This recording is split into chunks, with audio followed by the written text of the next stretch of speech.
Miguelito, nasa edad ka na. Kailangan mo nang manahin ang aking kapangyarihan. Ikaw lang ang may karapatan bilang panganay ko at nag-iisang anak.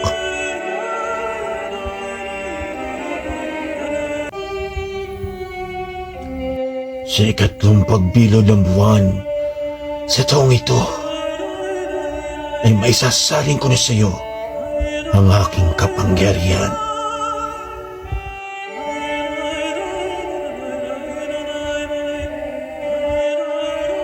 Naunawaan mo ba ako, Miguelito?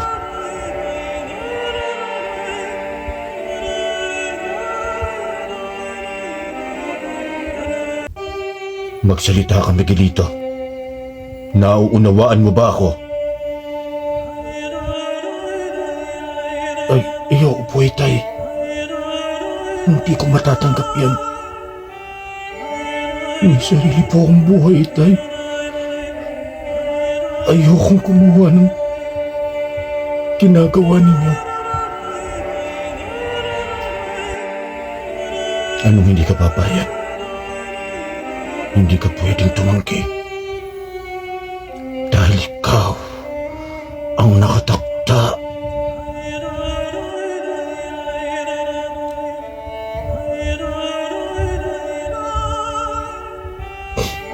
Ang magpapatuloy ng kapangyarihan ng ating angkan, ng ating mga ninuno.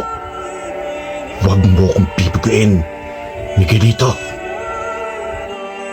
Itay, nasusulat sa banal na kasulatan, nakarumal-dumal sa Diyos ang pangkukulam.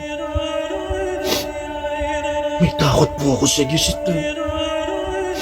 Ayoko pong gawin ang mga karumal-dumal na bagay na yan. Kalokohan ng mga pinagsasasabi mo.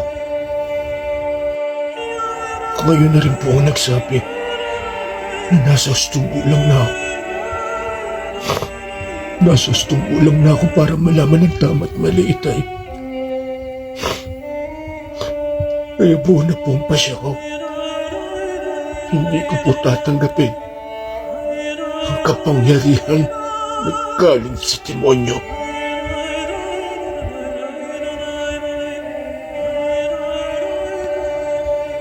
Huwag matigas ang ulo, Miguelito. Sundin mo ang gusto ko. Kung hindi, magsisisi ka. Magsisisi ka.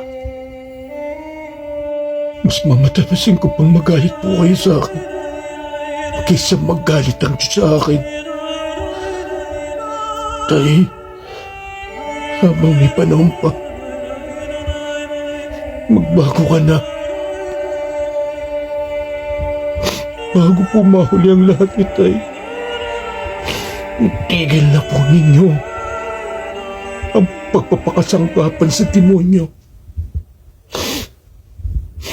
Karumal-tumal na bagay ang pagkukulam.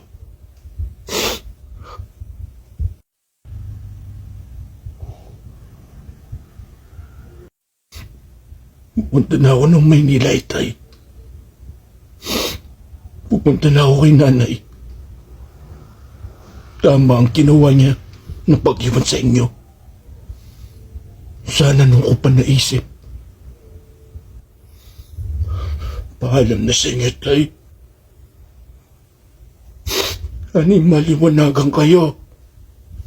Matakot po kayo sa Diyos.